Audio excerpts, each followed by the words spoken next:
Cancer के इलाज के दौरान क्या खाना है क्या नहीं खाना, ये बहुत बड़ा कंफ्यूजन है। कैंसर पेशेंट्स ट्रीटमेंट से तो फाइट करते ही हैं, एक और मिथ से फाइट करते हैं कि मैं क्या खाऊं या क्या नहीं खाऊं, शुगर छोड़ दो, जूस छोड़ दो, इंटरमिटेंट फास्टिंग या लिक्विड डाइट पे आ जाओ। ये इतना ज्यादा सोशल मीडिया पे मिस इन्फॉर्मेशन है कि कैंसर पेशेंट और उनके फैमिली मेंबर्स बहुत अपसेट होते हैं। तो आज मैं यहाँ पे एक बेसिक प्रिंसिपल से शुरू करके बिल्कुल पॉइंट टू पॉइंट बताऊंगी कि क्या खाना है क्या नहीं खाना है।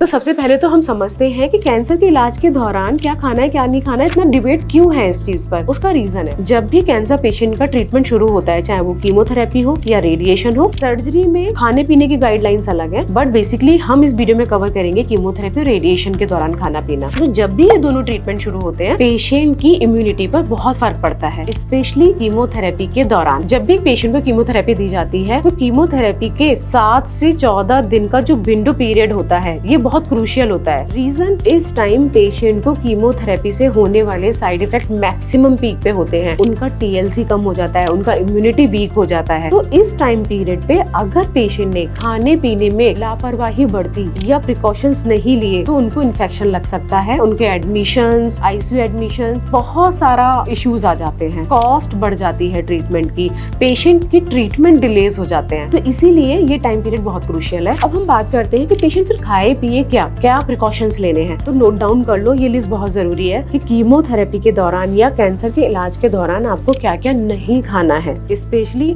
इस टाइम पीरियड में या पूरे कीमोथेरेपी या कैंसर के इलाज के दौरान। सबसे पहली बात, बाहर का मार्केट का खाना नहीं खाना है, क्योंकि उसमें बैक्टीरिया वायरस लगने का बहुत डर होता है। दूसरी बात, आपको raw fruits, raw food, raw juices, market के जूसेस नहीं लेने हैं। तीसरा, आपको घर का रखा हुआ फ्रिज में बासी खाना नहीं खाना है। जो भी खाना है उसी टाइम कुक करना है, फ्रेश फूड खाना है, विद इन 2 to 3 आवर्स आप बना के उसको खाइए। अनपॉस्चराइज्ड मिल्क, जो लोगों को लगता है ना कि सीधे गाय का दूध आ रहा है, गौले का दूध है, तो वो सब चीजें नहीं करनी है। जब भी आप दूध पनीर लेंगे, अच्छे से बॉईल करके ही लेना है। पनीर आप मार्केट का अवॉइड करिए, घर में दूध को बॉईल करके खुद से बना के खाइए। फिर आता है लास्ट में जो हनी या जैगरी होता है, लोगों को लगता है ये हेल्दी है, इसको लेते हैं, क्योंकि वो बीज से बना हुआ होता है, उसमें पॉलन्स होते हैं, तो बैक्टीरिया वायरस के इन्फेक्शन ज्यादा होते हैं। तो ये जो फूड है ना, ये कैंसर पेशेंट्स के लिए कम्प्लीटली रेड फ्लैग है, ये कीमोथेरेपी के दौरान कम्प्लीटली अवॉइड करने हैं। अब हम बात करते हैं कि कैंसर पेशेंट्स को खाना क्या है।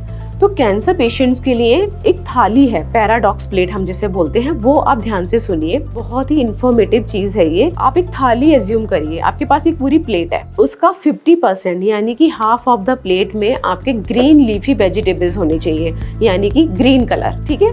25% आप इसको रेड कलर में डिवाइड कर लीजिए, यानी कि कार्बोहाइड्रेट, एंड रिमेनिंग 25% को आप येलो कलर में डिवाइड कर लीजिए, यानी कि प्रोटीन। तो ये जो आपकी प्लेट है ना, इस तरह से आपकी हमेशा तैयार रहनी चाहिए कि 50% आपका ग्रीन लीफी वेजिटेबल्स बॉईल करके घर में कुक करके आप उसको प्लेट में सजाइए, ठीक है। फिर आता है येलो, मतलब प्रोटीन। प्रोटीन में आपका दाल हो गए, rajma, paneer, soya chunks, tofu, ये चीजें आपकी पनीर में हो गई। अगर आप नॉन वेजिटेरियन है तो चिकन, फिश, एग, ये सब ले सकते हैं, राइट। लेकिन कोशिश करिएगा घर में बना हुआ हाइजीनिक फूड, ना बहुत ज्यादा ऑयल, ना ज्यादा बहुत स्पाइसेस। फिर आता है आपका रोटी, यानी कि रेड सेक्शन, यानी कि कार्बोहाइड्रेट सेक्शन 25%, जिसमें आप राइस, रोटी, जो भी आपको पसंद है आप खा सकते हैं, दोनों भी ले सकते हैं। तो जब भी आप खाएंगे आपकी प्लेट ऐसे तैयार होगी। वैसे मैं हमेशा बोलती हूँ कि आप अपने हॉस्पिटल की डाइटिशियन से अपने डाइट चार्ट तैयार कराइए, क्योंकि बहुत सारे कैंसर पेशेंट्स को कुछ कोमॉर्बिडिटीज होती है, किसी को कार्डियक प्रॉब्लम है, किसी को लिवर प्रॉब्लम है, किसी को किडनी प्रॉब्लम है। तो बेटर होता है अपने हॉस्पिटल की डाइटिशियन से अपना डाइट चार्ट कस्टमाइज कराना। ये एक रफ मैंने आपको बताया है कि आप ये चीजें ले सकते हो। बाकी मैं डिस्क्रिप्शन में डाल दूंगी कि प्रोटीन के लिए आप क्या क्या ले सकते हो, कार्बोहाइड्रेट में आप क्या क्या ले सकते हो, ग्रीन लीफी वेजिटेबल्स में आप क्या क्या ले सकते हो। बट ओवरऑल आप यही तरह की डाइट रखिए। एंड जैसे कि मैंने बताया है, बिग नो जो आपको नहीं खाने हैं कीमोथेरेपी के दौरान, वो जरूर फॉलो करिए, क्योंकि अगर आपकी इम्यूनिटी कम है और आपने कुछ भी ऐसा खाना खा लिया, आप बीमार पड़ गए, तो ये आपको फाइनेंशियल बर्डन भी होता है और आपका अननेसेसरी ट्रीटमेंट डिले भी करा सकता है। तो ये एक बेसिक सा इन्फॉर्मेशन था जो मैंने आपको दिया है। इसके अलावा मेरे ऑलरेडी डाइट पे बहुत सारे वीडियोस हैं जो मैंने ऑन्को डाइटिशियन के साथ मिलकर बनाए हैं। क्या खाना है, कब खाना है, अगर पेशेंट सॉलिड डाइट नहीं ले पा रहा है, राइस ट्यूब फीड पर है, तो क्या क्या आप दे सकते हो, 24 आवर्स में पेशेंट को आप क्या क्या दे सकते हो, डिफरेंट मील्स हमने डिस्कस की हैं। तो ये सारे वीडियोस मेरे ऑलरेडी पड़े हुए हैं, आप जाके देखिए मेरे यूट्यूब चैनल पे। और एक वीडियो और है जो बहुत ज़रूरी है, रेडिएशन के दौरान आप कैंसर पेशेंट को क्या क्या दे सकते हैं। तो ये कुछ बेसिक से वीडियोस हैं जो मैंने ऑलरेडी कवर किए हैं। तो मैं अब इन दी लास्ट में यही बोलूँगी कि डिस्क्रिप्शन जरूर पढ़ना, क्योंकि डिस्क्रिप्शन में मैंने पूरा चेकलिस्ट दिया है, क्या खाना है क्या नहीं खाना है। कस्टमाइज डाइट चार्ट जरूर बनवाना अपने हॉस्पिटल की डाइट्रिशियन से और इंस्ट्रक्शंस को फॉलो करिए। लास्ट में मैं यही कहूँगी कि जो भी ज़रूरी इन्फॉर्मेशन है आप अपने आसपास जो भी कैंसर पेशेंट है ज़रूर शेयर करिए। आपका एक शेयर उनकी कैंसर ट्रीटमेंट जर्नी को पूरा करने में हेल्प कर सकता है। Thank you so much. Please like, comment and share with others.